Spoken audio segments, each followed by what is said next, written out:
When billionaire tech mogul Sarah Williams erected a 10-foot fence around her mountain estate with a bold, "No Men Allowed" sign, the town of Cedar Ridge whispered. After her public divorce exposed years of betrayal, she'd sworn off the entire gender. But when a winter storm tears through her roof and every contractor in town refuses her calls due to her reputation, desperation forces her to accept help from the one man she can't pay, Jake Morrison, a widowed father of two who fixes roofs by day and hearts by accident. What starts as reluctant charity becomes something neither expected. A collision of two broken souls learning that sometimes the walls we build to protect ourselves become the very prisons that destroy us. Before we dive in, make sure to hit subscribe and leave a comment. Where in the world are you watching from? The sound started at 3 a.m, a rhythmic dripping that Sarah Williams couldn't ignore. She lay in her king-sized bed, staring at the vaulted ceiling of her mountain estate, watching water collect in the corner where the beam met the wall. Each drop caught the moonlight before falling into the ceramic bowl she'd placed on the hardwood floor. Drip, drip, drip. She'd built this house to be perfect. Every detail curated, every angle calculated. The kind of place that made Architectural Digest photographers weep with envy. But perfection, she was learning, was as fragile as everything else. Sarah sat up, her silk pajamas cool against her skin. Through the floor-to-ceiling windows, Cedar Ridge spread below like scattered diamonds. Her estate perched on the mountainside like a fortress, which was exactly how she'd wanted it. 6 months ago, she'd had the fence installed, 10 feet high, wrought iron, with the sign that made the local newspaper, "No Men Allowed." The town had opinions about that sign. She'd seen the looks at the grocery store before she stopped going altogether. Heard the whispers at the gas station before she hired someone else to handle that too. Let them talk. After what Marcus had done, what all of them had done, she was done pretending to care about their judgment. Another drop hit the bowl with a soft ping. Sarah reached for her phone, scrolling through her contacts. Richardson Construction. Blocked her calls after she'd refused to negotiate the price down. Summit Roofing. Same story. Denver, Sons. They'd actually hung up on her assistant. It wasn't about the money, it was about the principle. She was Sarah Williams. She'd built 3 companies from nothing, sold them for 8 figures each, and owned half the mountain. She didn't negotiate. She stated her terms, and people accepted them. Except now, apparently. The storm outside picked up, rain hammering against the windows with increasing fury. Another leak started near the fireplace, then another by the reading nook.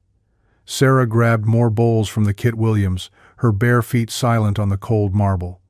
This was Marcus's fault. All of it. The divorce had been finalized 8 months ago, but the damage lingered like smoke in expensive fabric. 23 years of marriage reduced to legal documents and wire transfers. 23 years of believing in partnership, in building something together, only to discover he'd been building something else entirely. Multiple something elses, it turned out. With his secretary. With her personal trainer. With women whose names she'd never learned because the private investigator had stopped counting at 7. The final blow hadn't been the affairs. It had been the discovery that he'd been systematically moving their assets, positioning himself for the divorce he'd apparently been planning for 3 years, while still bringing her flowers every Friday. Still kissing her goodbye each morning. Still sharing her bed, and her dreams, and her trust. Men.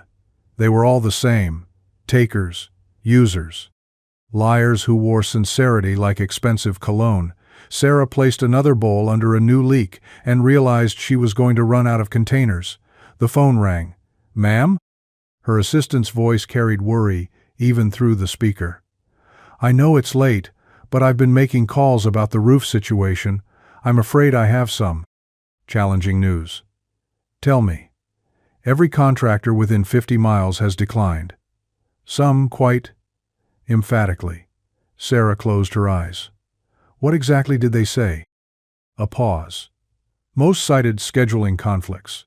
But ma'am, I think word has gotten around about your policies regarding male workers. And perhaps some of the disputes over pricing. These communities are tight-knit. The rain intensified, and Sarah heard what sounded like shingles hitting the deck outside. "Keep calling." "Expand the radius." "Ma'am, I've tried everyone within 100 miles. There's a storm system moving through the entire region. Every legitimate contractor is booked for weeks, even for emergency repairs." Sarah stared at the water collecting in her living room, her perfect sanctuary becoming a mockery of itself. "Then find illegitimate ones." I'm not sure what you mean." "Find someone, anyone. Post it online, put up flyers, ask around town. Someone has to be desperate enough for money to fix a roof." After hanging up, Sarah stood in her Kit Williams, surrounded by the sound of dripping water and the fury of wind against glass. The coffee maker displayed 3:47 a.m. in glowing blue digits. Outside, her motion lights illuminated the fence that surrounded her property, the sign barely visible through the rain. "No men allowed." She'd meant it when she'd put it up, every word. But standing here now, watching her perfect house fall apart around her, Sarah wondered if sometimes principles were luxuries she couldn't afford. The thought made her angry. At Marcus, at every contractor who'd hung up on her, at herself for even considering compromise. She'd built this life, brick by brick, decision by decision. She'd learned that trust was currency she couldn't afford to spend, that independence was the only security that couldn't be stripped away by someone else's lies. The fence wasn't just about keeping men out, it was about keeping control in. Another piece of her ceiling gave way, sending a stream of water across her imported Italian tile. Sarah Williams, who had conquered boardrooms and built empires, stared at the mess and felt something she hadn't experienced in years: helplessness. But only for a moment. She grabbed her laptop and started typing. If the mountain wouldn't come to Muhammad, then Muhammad would have to get creative. Someone in this God-forsaken town had to need money badly enough to ignore her reputation. Someone desperate enough to work for a woman they'd been told to avoid. Someone who didn't have the luxury of principles. Jake Morrison's alarm went off at 5:30 a.m. Same as every morning for the past 2 years. He reached across the empty bed to silence it, his hand automatically avoiding the space where Amy used to sleep. Some habits died harder than others. The house was quiet except for the storm outside and the soft breathing from down the hall where his kids slept. Emma, 8 years old and fierce as a wildcat. Tommy, 5, and still asking when Mommy was coming home. Jake had stopped trying to explain that home was where they were now, that Mommy lived in a different kind of place where rainstorms couldn't reach her. He made coffee in the Kit Williams that still bore Amy's touch the sunflower curtains she'd sewn by hand, the herb garden visible through the window she'd planted their first spring in the house. Everything here whispered her name, but selling felt like erasing her entirely. Some days he wasn't sure which would hurt more. The coffee was bitter. Jake had never learned to make it the way Amy did, with that perfect balance of strength and sweetness. He'd tried for 2 years, following her written instructions that he'd found tucked in the canister after the funeral. But some things couldn't be taught through recipes. His phone buzzed. A text from his brother. "Storm knocked down the Henderson's tree. Emergency job if you want it." Jake looked out at the rain battering his windows. Emergency jobs paid triple rate, but they also meant working in conditions that could kill you if you weren't careful.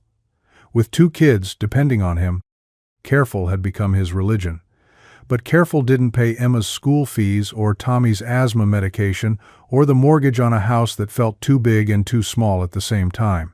He was reaching for his phone to text back when another message appeared. Unknown number. Urgent. Need roof repair immediately. Cash payment. Will pay above market rate. No agencies, no companies. Individual contractor only. Discretion required. Jake stared at the message. In 20 years of construction work, he'd never seen a job posting like that. Cash payment usually meant under-the-table work, which usually meant problems, but the words above market rate made him hesitate. Emma's school had sent another notice home yesterday. The private academy where Amy had insisted they enroll her was raising tuition again. Public school was an option, but Amy had fought so hard to get Emma in, had sacrificed so much to give their daughter advantages they'd never had. Switching schools felt like admitting defeat, like failing at the one job that mattered most. Another text came through. Address: 1247 Ridgeview Drive, the estate with the large fence. $500, just for assessment. Additional payment negotiable based on scope of work. Jake knew that address. Everyone in Cedar Ridge knew that address. The Williams place. The woman with the sign, "No Men Allowed." He'd heard the stories. The divorce that had made regional news. The fence that had made local news. The contractors who'd been turned away. The battles over prices. The reputation that preceded her like storm clouds. But $500 for an assessment. That was more than he made some weeks. Jake looked at the photo on his refrigerator, Amy holding baby Tommy at the hospital, Emma grinning gap-toothed beside them.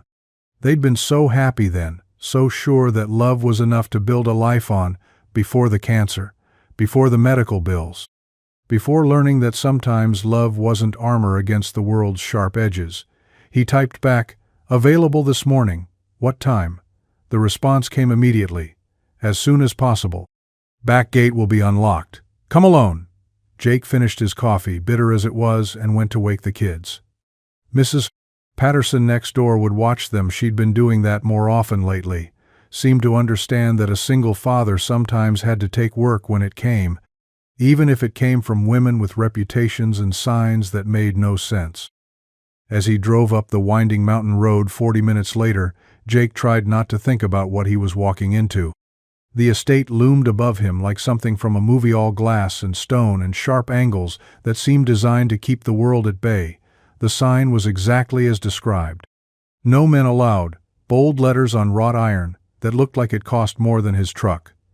Jake sat in his driveway for a full minute, engine running, wipers fighting the rain. This was a mistake. Everything about this screamed complications he couldn't afford. But Emma's tuition was due in 2 weeks, and Tommy needed new shoes, and the mortgage wouldn't pay itself. Sometimes, being a father meant swallowing your pride and knocking on doors you'd rather walk away from. The back gate was unlocked, just as promised. Jake grabbed his tool bag and made a run for the house through the storm, his work boots splashing through puddles that reflected the lightning above. He was soaked by the time he reached the covered porch, water dripping from his hair and jacket. Through the glass doors, he could see into a living room that looked like a magazine, spread all clean lines and expensive furniture, and the kind of perfection that made him acutely aware of his muddy boots and working man's clothes. A woman appeared at the door. Not at all what he'd expected. Sarah Williams was smaller than he'd imagined, maybe 5'4" in her bare feet. She wore dark jeans and a cream sweater that probably cost more than his monthly grocery budget, but she looked tired. Tired in a way that sleep couldn't fix. Her black hair was pulled back in a simple ponytail, and without the armor of business attire he'd seen in newspaper photos, she looked almost vulnerable. Almost. Then she opened the door, and Jake saw her eyes. Sharp. Assessing. The eyes of someone who'd learned not to trust first impressions. "You came," she said, as if she hadn't quite believed he would. "You said you needed a roof fixed." She stepped aside to let him in, and Jake hesitated at the threshold. His boots were muddy, his jacket dripping. This wasn't the kind of place where people tracked in weather and work. "It's fine," she said, reading his hesitation. "The floor can be cleaned, the ceiling cannot." Jake stepped inside and immediately understood the urgency. Buckets and bowls were scattered throughout the living room, each one positioned under a different leak. The sound of dripping created an irregular rhythm that echoed off the high ceilings. "Started last night," Sarah said, following his gaze. "Got worse as the storm picked up." Jake set down his tool bag and looked up. The damage was extensive, multiple areas where water had found its way through what should have been a watertight seal. This wasn't a simple patch job. This was a full section replacement, maybe more. "I'll need to get up on the roof to assess the real damage," he said, "but from down here I can tell you it's not going to be cheap or quick." "How much?" The question was direct, businesslike. Jake named a figure that was fair but not low enough to cover materials, time, and the risk of working in storm conditions. Sarah nodded without hesitation. "When can you start?" That surprised him. Every other contractor in town had complained about her trying to negotiate down to unreasonable prices, but maybe desperation had changed her perspective. "I can start today, but I'll need to bring some help. This isn't a one-man job, especially in this weather." Her expression shifted immediately. "No." "Ma'am?" "No additional workers, just you." Jake looked at the damage again, calculating time and effort. "Ma'am, with respect, this is at least a 3-day job for a full crew. Working alone, in these conditions. I'll pay double." The words hung in the air between them. Double. That would cover Emma's tuition and Tommy's medication and give him a buffer he hadn't had since Amy died. But it also meant working alone on a dangerous job for a woman who clearly had issues with men in general. A woman whose reputation preceded her like a warning label. Jake thought about his children sleeping peacefully while he sat in this perfect house with its imperfect ceiling, talking to a woman who looked like she'd forgotten how to trust anyone, including herself. "Why?" he asked. "Why what? Why no other workers? Why the fence? Why the sign?" Sarah's jaw tightened. "That's not your concern. It is if I'm going to be working here for 3 days. My kids need their father to come home safe." Something flickered across her face, surprise, maybe, or recognition. "You have children. 2. 8 and 5. She was quiet for a long moment, looking at the water dripping into her expensive bowls. When she spoke again, her voice was softer. "I don't trust easily, Mr. Morrison, Jake Morrison. I don't trust easily, Mr. Morrison. I've learned that trust is a luxury I can't afford. But my house is falling apart, and you're the only person who showed up." Jake studied her face, seeing something beneath the careful control. Hurt, maybe? The kind that ran deep and never quite healed. He thought about Amy, about the trust they'd built over 15 years of marriage. The way she'd looked at him even at the end, when the cancer had stolen almost everything else. Trust wasn't a luxury, it was the foundation everything else was built on. But Sarah Williams looked like someone whose foundation had been torn away, leaving her to build something new from whatever materials she could find. "Double pay, cash, job done right," Jake said finally. "But I work alone on my terms. I use the equipment I need, I take the breaks I need, and if the weather gets too dangerous, we stop until it's safe." "Agreed." She held out her hand for a shake. Jake noticed her fingers were steady, her grip firm, but her hand was cold despite the warmth of the house. "One more thing," she said as they shook. "No one else needs to know about this arrangement. Can you be discreet?" Jake nodded. In a town like Cedar Ridge, discretion was often the most valuable service you could provide. As he headed back out into the storm to retrieve his equipment, Jake caught sight of the sign again. "No men allowed." He wondered what had happened to make her believe that was necessary. What betrayal had been deep enough to make her wall herself off from half the world?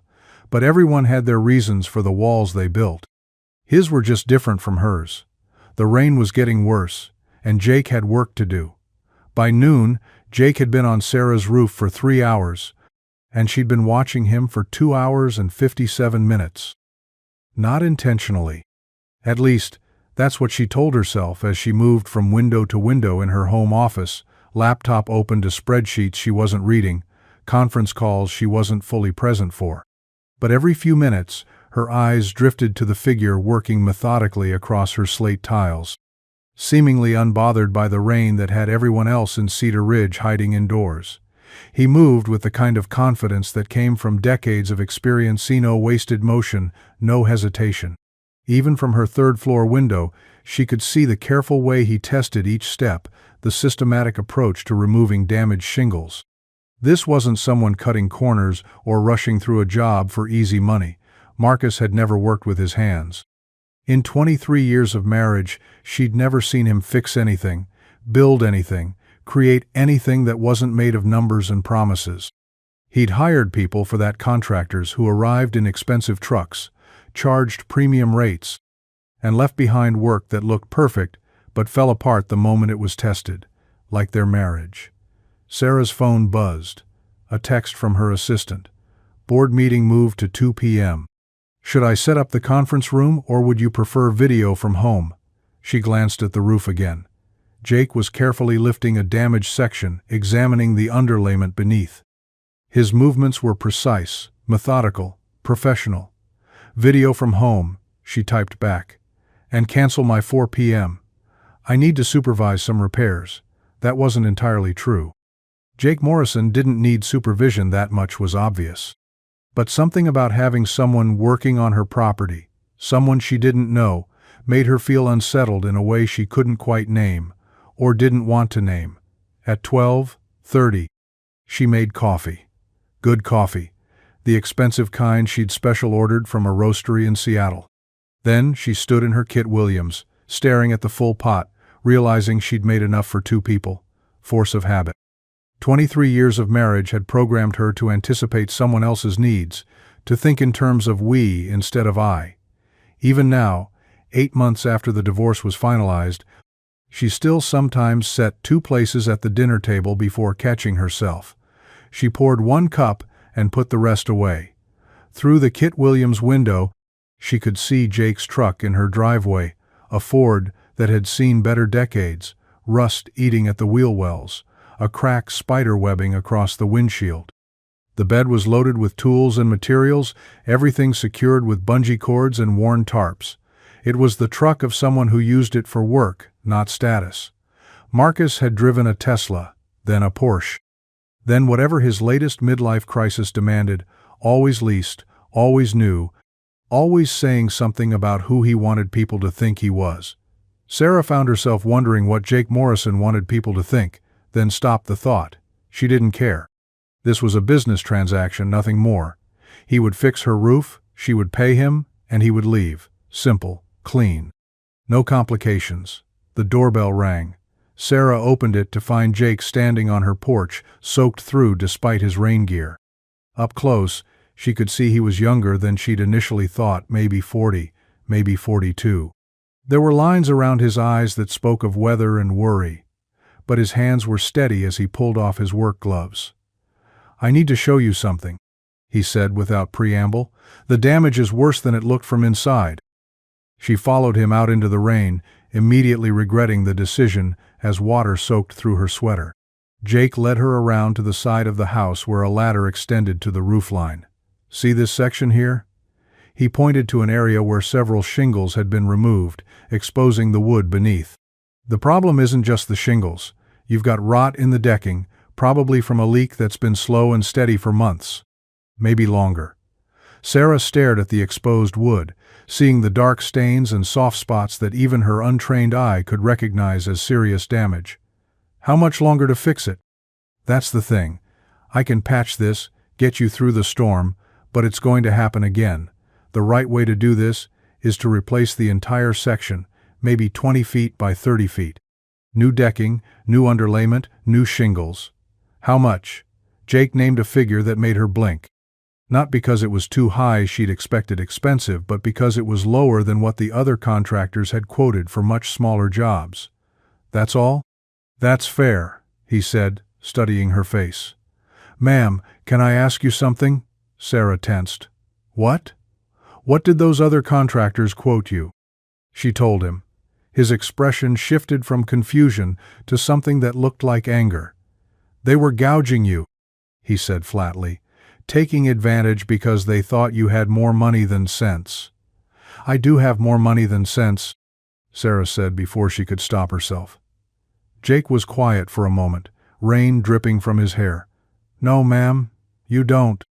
Someone with no sense wouldn't have built what you've built. Someone with no sense wouldn't be asking the right questions about the work. It was the first compliment anyone had paid her in months that wasn't about her portfolio or her business acumen. Something small and unexpected unfurled in her chest. The work will take 4 days, Jake continued, maybe 5 depending on weather. I can start the structural repairs tomorrow if the rain lets up. What about today? Today I make it watertight enough to get you through the storm. The pretty stuff comes later. Sarah nodded, then realized they were both standing in the rain, having a conversation that could have happened inside. But Jake didn't seem bothered by the weather, and somehow neither was she. "I should let you get back to work," she said. "Actually, I was wondering, is it all right if I use your bathroom?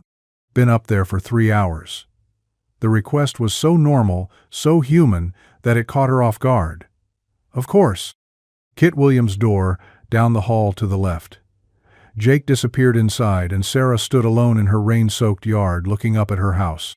From this angle, she could see other areas where the roof looked worn, other potential problems waiting to reveal themselves. How long had she been living in a house that was slowly falling apart without noticing? How long had she been living in a marriage that was doing the same thing? When Jake emerged from the house, he paused on the porch. "Ma'am, that coffee smells really good." Sarah hesitated. Offering coffee meant conversation. Conversation meant interaction beyond the strictly professional. But he'd been working in the cold rain for hours, and she'd made a full pot. "Would you like some? You could take a break, warm up. I don't want to impose." "It's not an imposition." 5 minutes later, they sat at her Kit Williams Island. Jake's hands wrapped around a ceramic mug that looked almost delicate in his work, roughened fingers. He'd left his boots by the door and his wet jacket hanging on a chair, and without the armor of work gear, he looked less like a contractor and more like a person. "This is good coffee," he said after the first sip. "Thank you." They drank in comfortable silence for a moment, listening to the rain against the windows and the steady drip of water into the bowls scattered throughout her living room. "Can I ask you something?" Sarah said finally. Jake nodded. "Why did you come? When I texted this morning, every other contractor in town won't work for me." Jake considered this, turning the mug in his hands. "Because I need the work. Because my kids need things I can't afford to turn down good money. Because—" he paused. "Because everyone deserves to have their roof fixed, regardless of what people say about them. What do people say about me? That you're difficult. That you don't pay fair wages. That you hate men." He met her eyes. For what it's worth, 2 out of 3 seemed to be wrong. Despite herself, Sarah almost smiled. "Which 2? Well, you're paying me more than fair wages, and you made me coffee. That doesn't mean I don't hate men." "No," Jake agreed, "but it means you don't hate me. Yet." This time Sarah did smile, just a little. "Yet." Jake's phone buzzed. He glanced at it, and his expression shifted softer, worried. "Everything okay?" Sarah asked. "My kids. They're home from school because of the storm. Neighbors watching them, but me daughter she gets anxious when the weather's bad." "How old?" 8. Her mom died 2 years ago, and storms. They remind her of the night it happened. Thunder was really bad that night. The words hung in the Kit Williams air, heavy with grief that Sarah recognized. Not the same kind she carried, but grief nonetheless. The kind that changed the shape of everything that came after. "I'm sorry," she said, and meant it. "Thank you."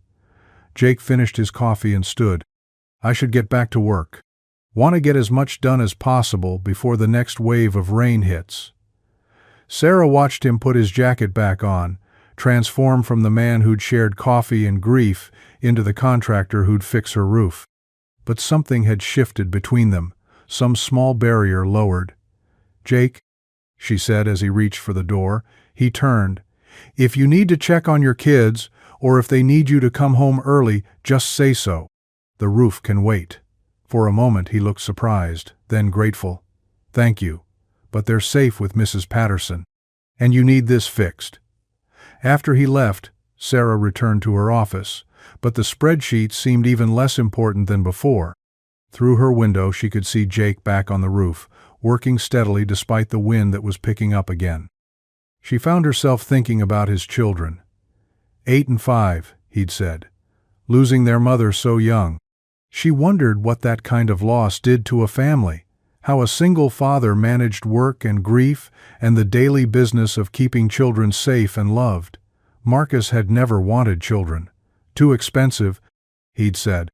Too complicated. Now Sarah wondered if he'd simply known he wasn't capable of the kind of love that put someone else's needs first, every day for decades. Her phone rang. The board meeting she'd forgotten about. "Sarah, glad you could join us," came the voice of David Chang, her former business partner and current pain in her ass. "We need to discuss the Morrison account." Sarah's attention snapped into focus. Morrison? The acquisition target. Morrison Construction. Small outfit, but they've got contracts with 3 major developers. Problem is, the owner's been difficult to reach. Some kind of family situation. Sarah's blood went cold. "What's the owner's name?" "Jake Morrison." "Why?" She looked out her window at the man on her roof, the man she'd just shared coffee with, the man who'd trusted her enough to mention his children's fears and his dead wife's memory, the man whose business she was about to buy out from under him. "Sarah? You still there?" "I'm here," she managed. "I need to review the files. Send me everything." "Already in your inbox. We're looking at a fairly aggressive timeline." "I need to go," Sarah said, and hung up. She stared at her computer screen, at the email that had arrived while she was making coffee and learning about thunder and grief. Morrison Construction. Financial analysis and acquisition strategy. Projected value. Potential obstacles. Market positioning post-acquisition. Jake Morrison wasn't just a contractor fixing her roof, he was a business owner struggling to keep his company afloat. A single father whose children needed stability. A man who'd looked her in the eye and called her fair, who'd thanked her for good coffee, who'd trusted her with pieces of his story, and she was going to destroy him. Sarah Williams, who had built her fortune on seeing opportunities others missed, on striking deals that benefited her bottom line, stared at the acquisition proposal and felt something she hadn't experienced in years. Shame. Outside, the storm was getting worse. But inside, watching Jake Morrison work to save her house while she held the documents that would end his livelihood, Sarah realized some storms couldn't be fixed with new shingles and careful craftsmanship. Some storms lived inside you, in the space between who you were and who you'd had to become to survive. And some storms, once you let them in, never really ended. Sarah didn't sleep that night. She lay in her bed, listening to the storm rage outside and the steady rhythm of Jake's temporary patches holding against the wind. Every hour, she checked her phone for messages from David Chang, for updates on the Morrison Construction acquisition, for any excuse to call the whole thing off. None came. At 6 a.m., she gave up on sleep and made coffee. Through her Kit Williams window, she could see Jake's truck already in the driveway, though the man himself was nowhere visible. The storm had passed, leaving behind the kind of crisp mountain morning that made everything look washed clean and new, everything except the mess inside her head. Sarah had built her fortune on information, on knowing things other people didn't know, on seeing opportunities they missed, on acting decisively when others hesitated. But sitting in her Kit Williams with Jake Morrison's acquisition file spread across her granite countertops, she felt paralyzed by knowing too much. The numbers told a story she recognized. A small business stretched thin, contracts that paid slowly, while expenses came due monthly, equipment loans that required steady income to service. Morrison Construction wasn't failing, but it wasn't thriving either. One bad month, one major client backing out, one unexpected expense, and Jake would be forced to sell, or lose everything. Her phone buzzed. A text from an unknown number. "Morning, Miss O. Williams. Jake here. Starting work early if that's okay. Wanted to get the structural repairs done before more weather moves in." Sarah stared at the message. Polite. Professional. From a man who had no idea she was holding his financial future in her manicured hands, she texted back, "Of course. Let me know if you need anything." Then she gathered the acquisition files and locked them in her home safe, as if hiding the documents could make the knowledge disappear. By 9 o'clock, the sounds from her roof had taken on a different rhythm. Instead of the careful removal she'd heard yesterday, there was hammering now, the steady thump of reconstruction. Sarah found herself drawn to the windows again, watching Jake work with 2 other men she didn't recognize. Her stomach dropped. She grabbed her jacket and headed outside, her bare feet sliding into boots as she walked. Jake was standing near his truck, directing the other workers as they unloaded lumber and roofing materials. "Jake," she called out, her voice sharper than intended. He turned, and she saw something in his expression she hadn't seen before. Embarrassment. "Ms. Williams, I can explain. You brought other workers. We agreed." "I know what we agreed." Jake stepped closer, lowering his voice. "But the structural damage is worse than I thought. Working alone, it would take me 2 weeks to do it right." And with more storms in the forecast, Sarah looked at the 2 men carrying lumber toward her house. Both wore worn work clothes and had the weathered look of career contractors. Both were clearly waiting to see if they'd be sent home. "I should have called first," Jake continued, "but I couldn't reach you this morning, and I wanted to get started before the weather turned again." Sarah felt the familiar surge of anger at being caught off guard, at having her explicit instructions ignored, at losing control of a situation she'd tried to manage carefully. But underneath the anger was something else. The realization that Jake had made the decision he thought was best for her, not for himself. "How much more?" she asked. "For the additional workers?" "Nothing. I'm paying them out of what you're paying me. They're friends, helping out." That stopped her short. "Why would you do that?" Jake was quiet for a moment, looking at her house, at the damage visible even from the ground. "Because you need it done right, and because—" he hesitated. "Because you trusted me to do this job when no one else would. I don't want to let you down." The words hit her like cold water. When was the last time someone had said they didn't want to let her down? When was the last time someone had made a decision based on what she needed rather than what they could get from her? "These are the only 2, Jake said. "Tom and Pete, they've worked with me for years. They're good people." Sarah looked at the men again. Tom was older, maybe 60, with graying hair and the kind of careful movements that spoke of a lifetime of physical work. Pete looked younger, clean-shaven, methodical in how he arranged the materials. Both men were watching the conversation with the patient wariness of people who'd worked for difficult clients before. "1 hour, Sarah said finally. "I'll give them 1 hour to prove they can work here without problems." Relief flickered across Jake's face. "Thank you." Sarah went back inside, but she couldn't concentrate on work. Every sound from the roof made her tense. Every voice raised above normal conversation volume made her wonder if she'd made a mistake. She'd spent 8 months building walls around herself, and now she had 3 men working literally on top of her sanctuary. But as the morning progressed, something unexpected happened. The work sounds became background noise, then something almost comforting. The rhythm of construction, the occasional laugh or friendly argument between the workers, the sense of people engaged in purposeful activity. It reminded her of something she'd almost forgotten: her father's garage. Sarah had been 12 when her father started his first business, repairing small electronics in the garage of their tiny apartment. She'd done homework at a folding table while he soldered circuit boards and replaced screens, the smell of flux and the sound of careful work becoming the soundtrack of her childhood. That garage had been the foundation of everything that came after the electronics store, the manufacturing company, the fortune that had allowed her to build this house on this mountain.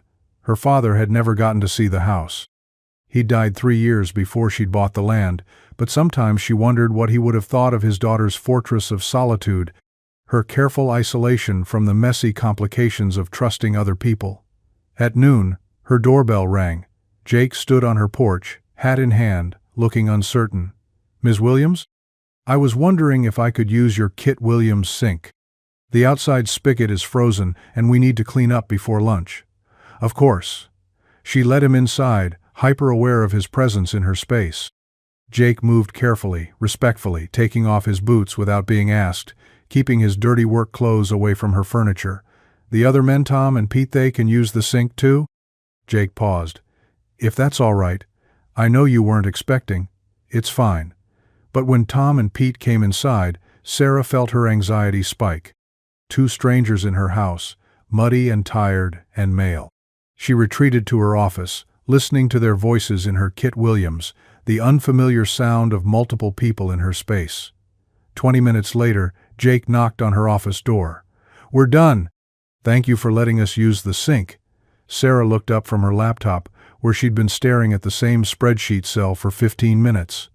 "How's the work going?" "Good, really good. We should have the structural repairs finished today, weather permitting. Then tomorrow we can start on the finish work."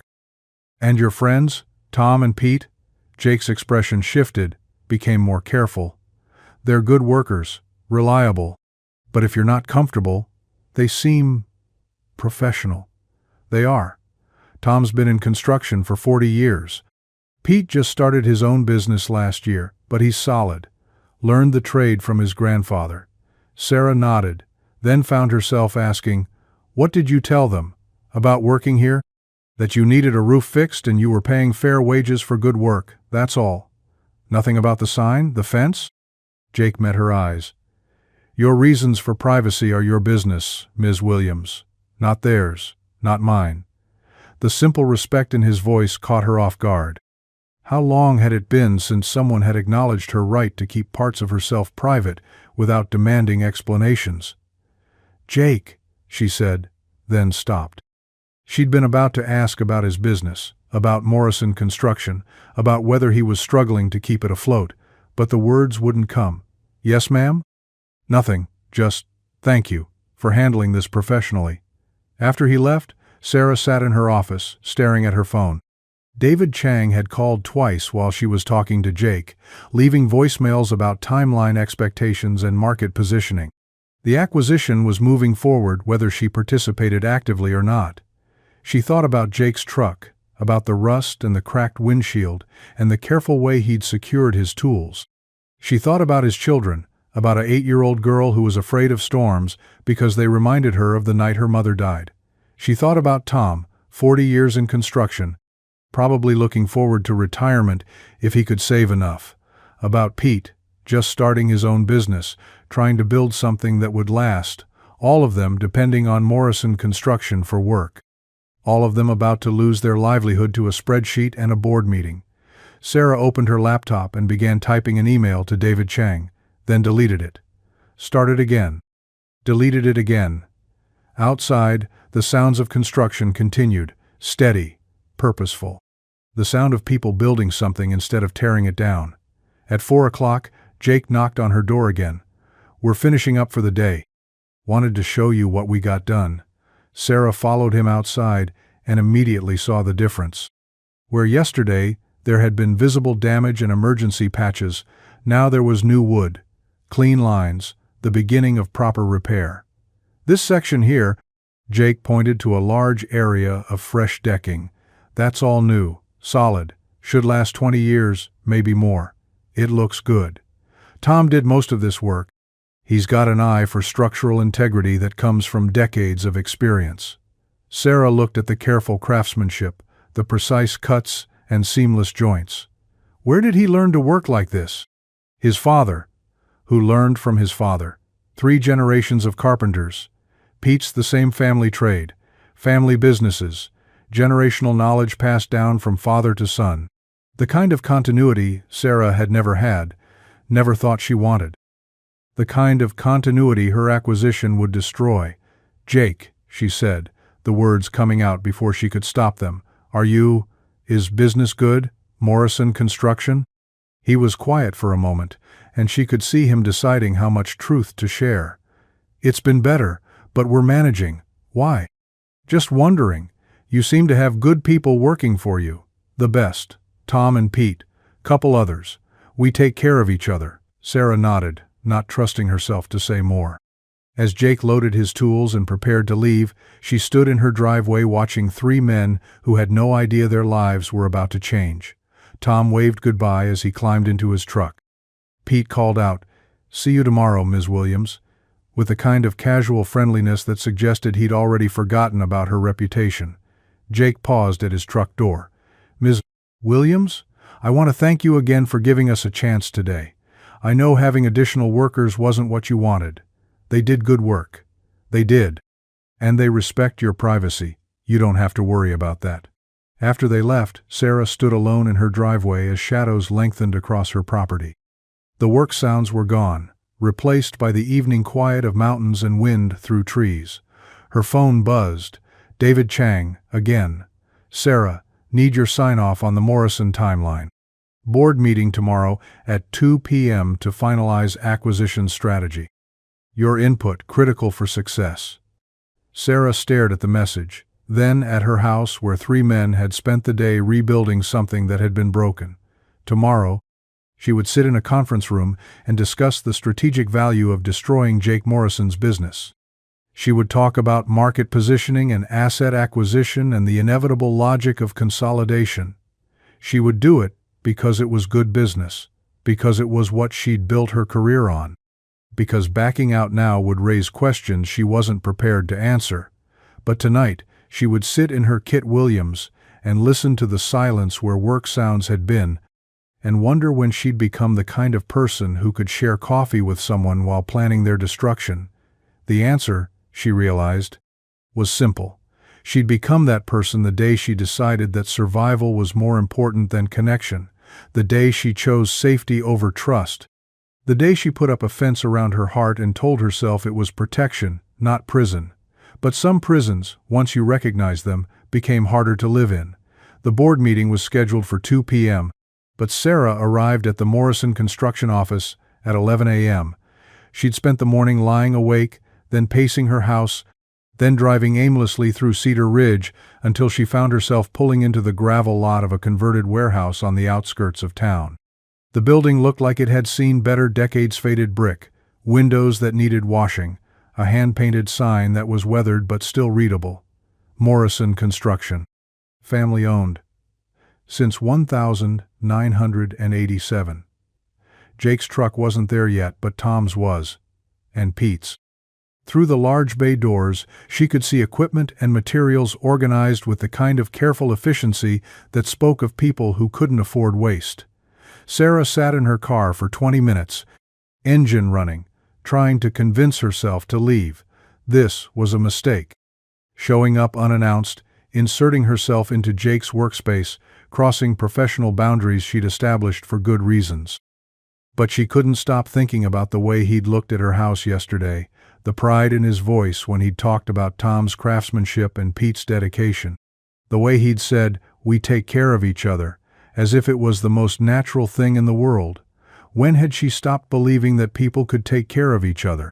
Jake's truck pulled into the lot at 11:30. Sarah watched him park, gather his coffee and paperwork, head toward the office door. He moved with the unhurried confidence of someone who'd started his day early and knew exactly what needed to be accomplished. She got out of her car before she could lose her nerve. "Ms. Williams?"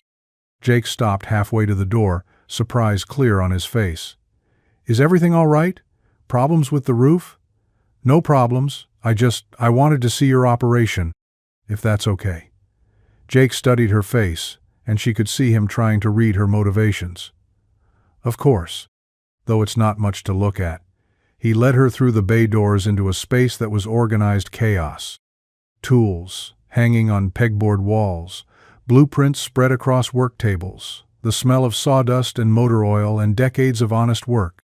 It was nothing like her sterile corporate offices, nothing like the glass and steel environments where she conducted business.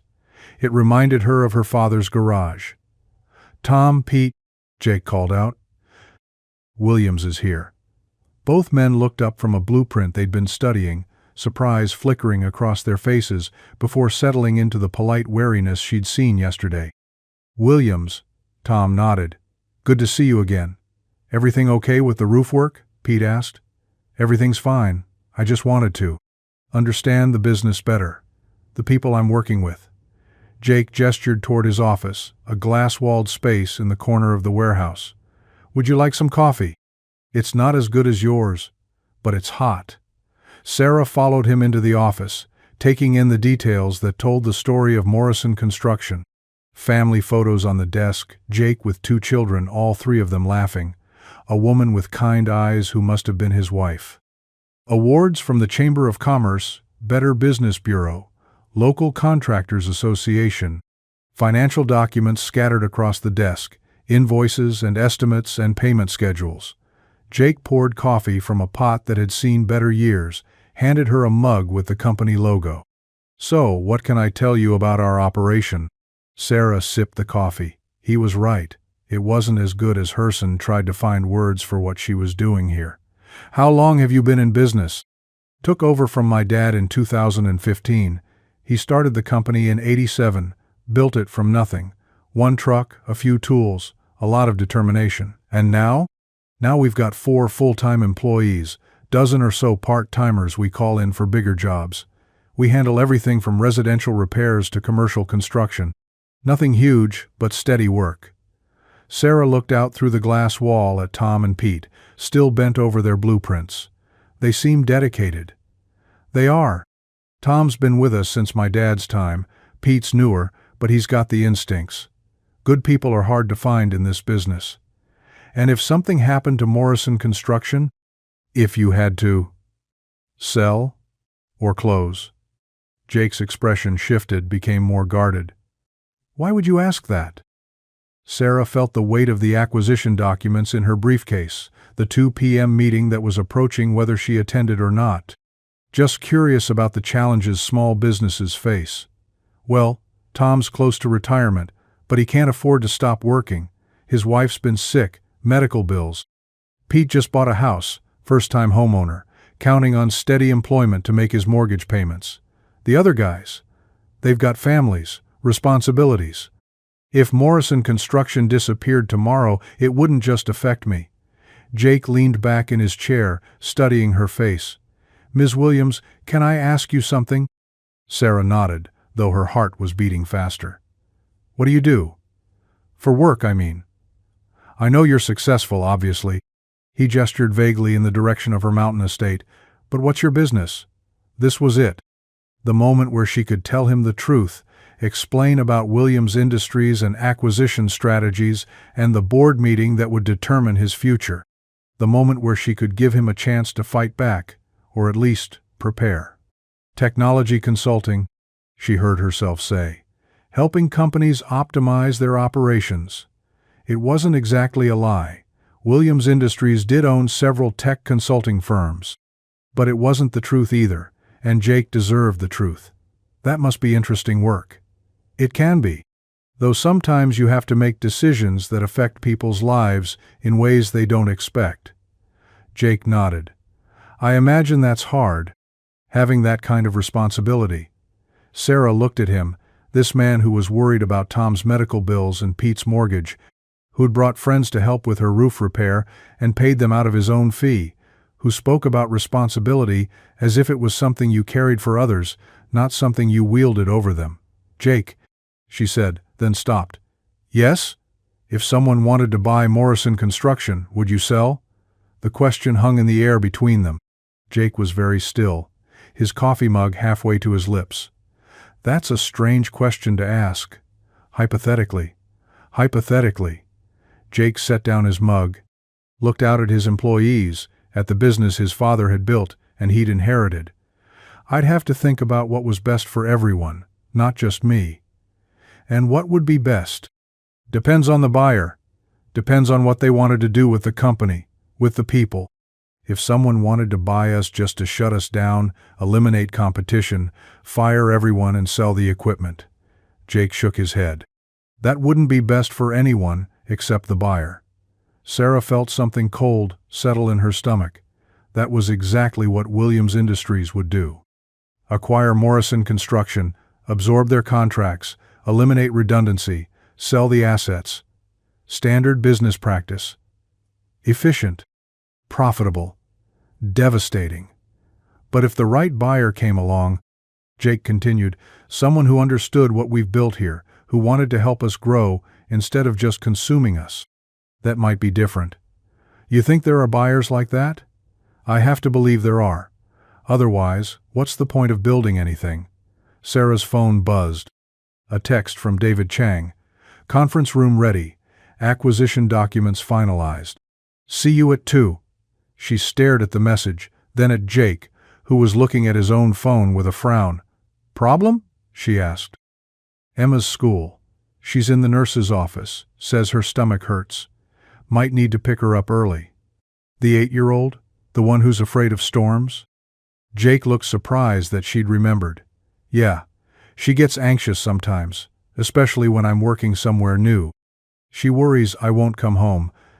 The simple honesty of Ida, father whose child worried about losing him, who made decisions based on what was best for everyone instead of just himself, hit Sarah like a physical blow.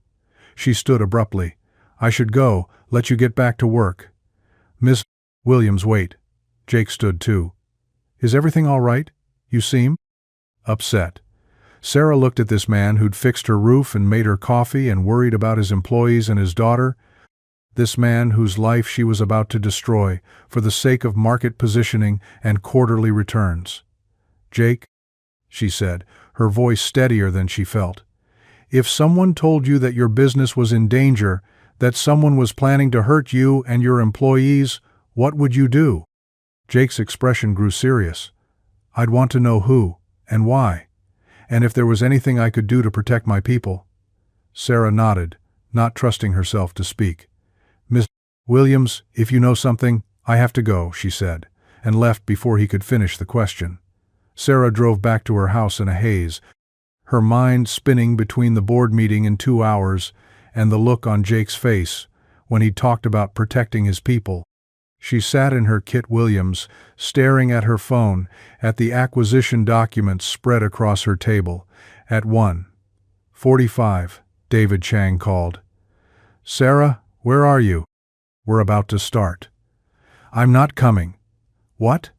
Sarah, this is a major acquisition. We need your sign-off. Then proceed without it. We can't.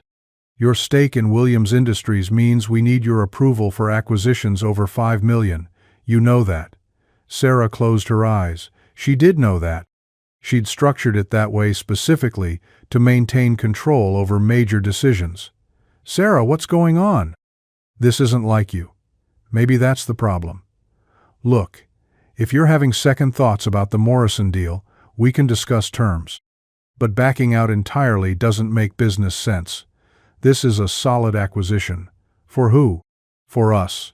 For our shareholders. For our bottom line. And for Morrison Construction? For their employees? Silence on the other end of the line. Sarah, David said carefully, since when do you care about the target company's employees? That's not how business works. He was right. That wasn't how business worked. It wasn't how she'd built her fortune or her reputation. It wasn't how she'd survived Marcus's betrayal or built walls high enough to keep the world from hurting her again. But sitting in her Kit Williams, looking out at the roof that Jake Morrison had fixed with his own hands, Sarah realized that some ways of doing business came at costs she was no longer willing to pay. David, I'm withdrawing my support for the Morrison acquisition. Sarah, you can't be serious. We've put months of work into this. I'm completely serious. This is about more than business, isn't it?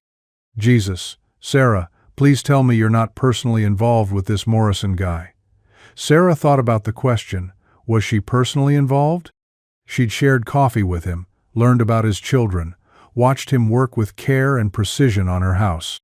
She'd seen him make decisions based on what was right rather than what was profitable. Yes, she said finally, I suppose I am personally involved. Sarah? She hung up. For a long moment, Sarah sat in the silence of her Kit Williams, realizing what she'd just done. She'd walked away from a profitable deal, alienated her business partners, acted on emotion instead of logic. She'd chosen connection over control. The phone started ringing again. David, probably, or other board members who'd gotten word of her decision. Sarah turned it off and walked to her window, looking out at the mountain landscape that had been her refuge for so long. Tomorrow Jake would finish her roof.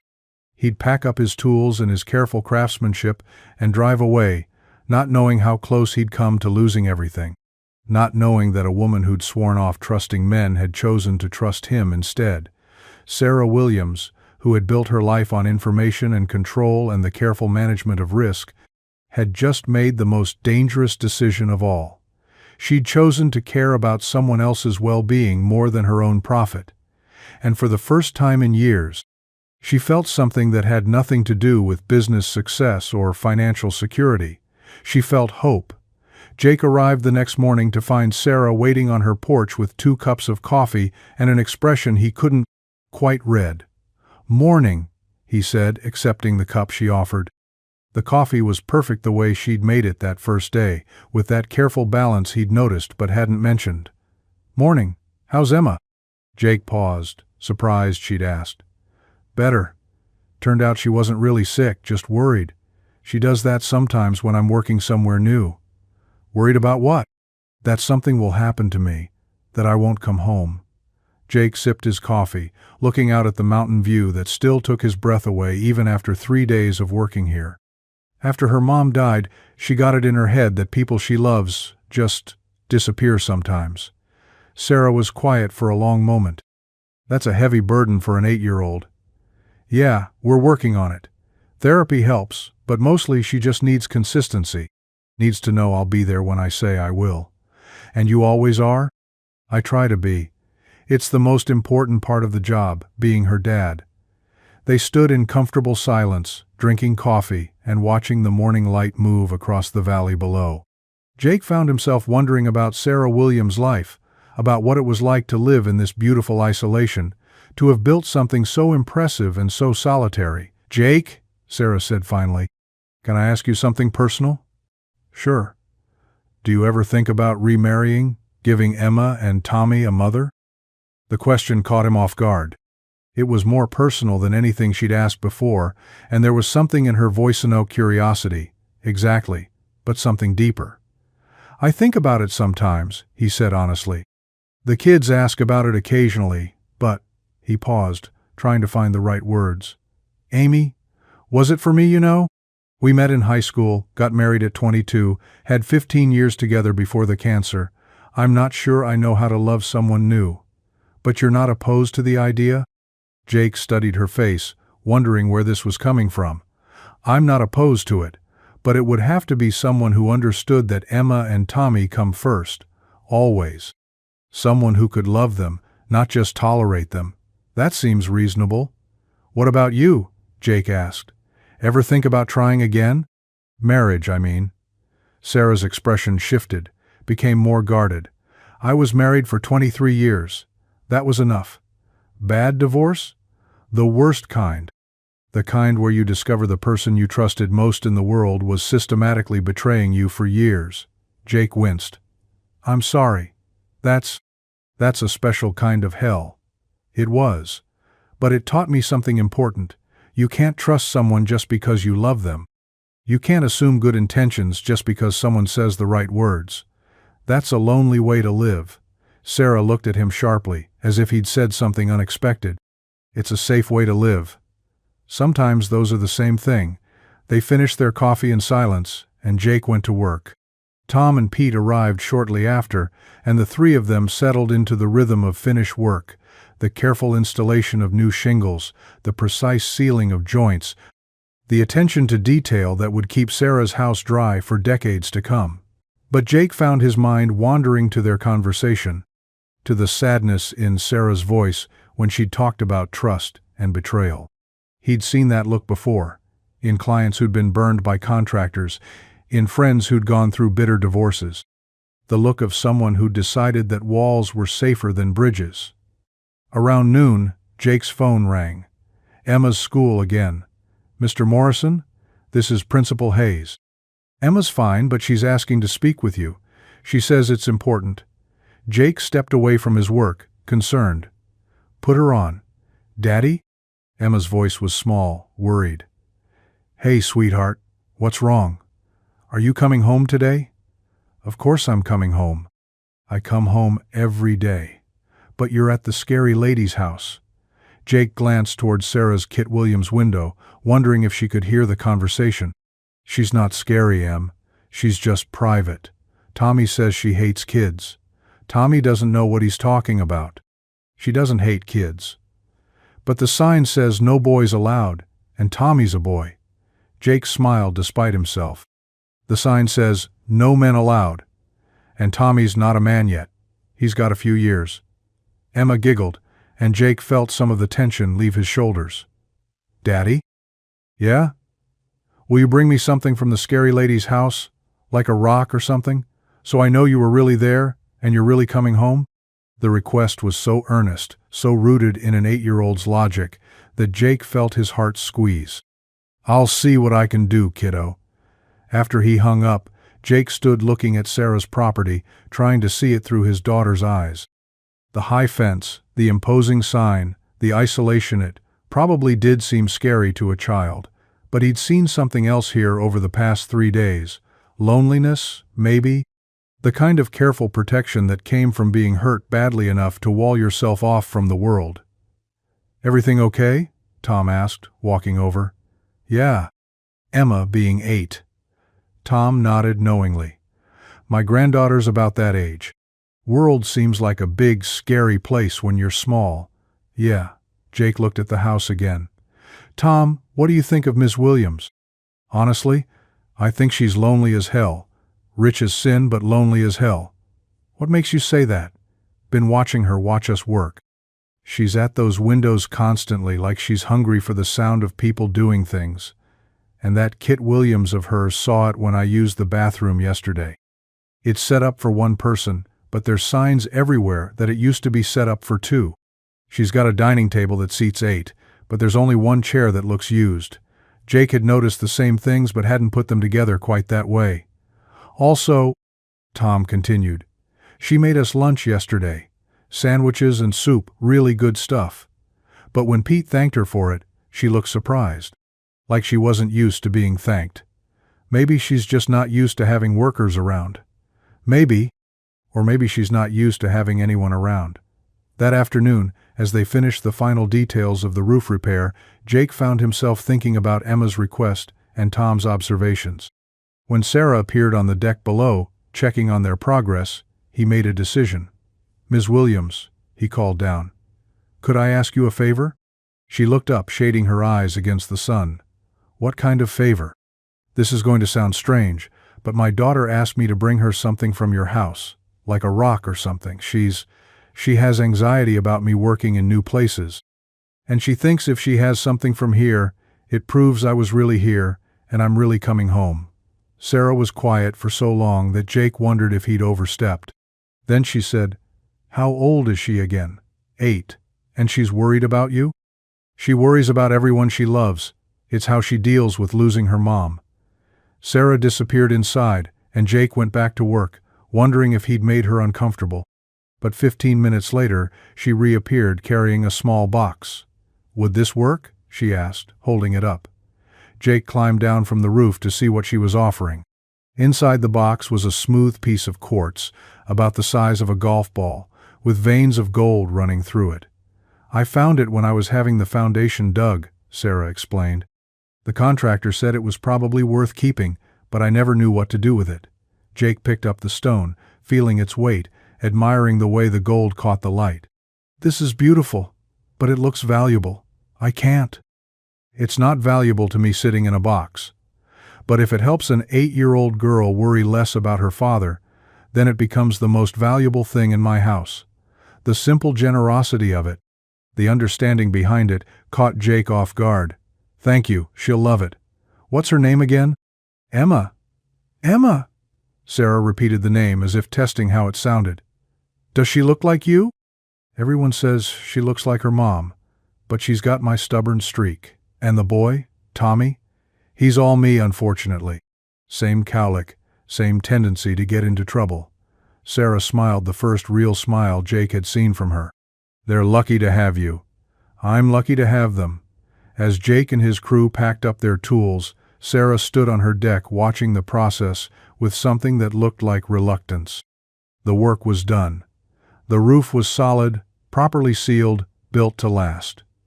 Tomorrow, these men would drive away, and her house would return to its careful silence. Miss Williams, Jake said, approaching with the final invoice. Here's the accounting, materials, labor, timeline. Sarah glanced at the numbers without really reading them. It looks fair. It is fair. You hired good work and you got it.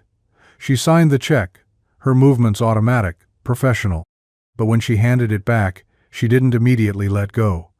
Jake, she said, can I ask you something? Of course. If someone had tried to hurt your business, tried to buy you out and shut you down, but then changed their mind at the last minute, would that make them a good person or just someone who got lucky?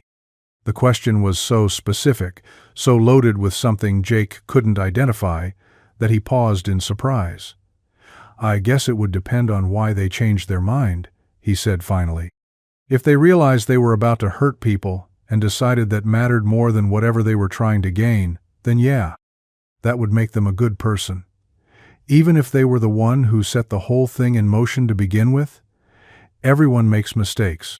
The measure of a person isn't whether they make mistakes, it's what they do when they realize they've made one." Sarah nodded, looking out at the mountain landscape that surrounded her property. "That's generous. It's practical. We all mess up. The alternative is believing people can't change, can't choose to do better. That's a pretty hopeless way to live." As Jake loaded his truck and prepared to leave, Sarah found herself reluctant to say goodbye. The past 4 days had been the most human contact she'd had since the divorce, the most normal she'd felt in months. "Jake," she called as he reached his truck. He turned.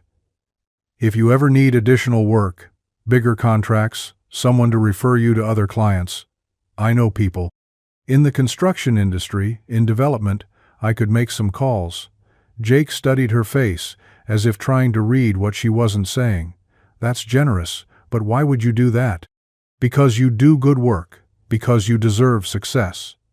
And," Sarah hesitated, then decided on honesty, "and because I've spent the last 8 months believing that all men are selfish and untrustworthy. You've reminded me that might not be true." Jake was quiet for a long moment. "Miss Williams, I hope you find someone worth trusting again. You deserve that." As he drove away, Sarah stood in her driveway watching his taillights disappear down the mountain road. The house behind her was solid now, protected, built to withstand whatever storms might come. But standing there in the gathering dusk, Sarah realized that sometimes the strongest structures were the ones that let people in, not the ones that kept them out. She looked at the sign on her fence, "No men allowed," made a decision. The next morning, Sarah called a contractor to remove the fence. All of it.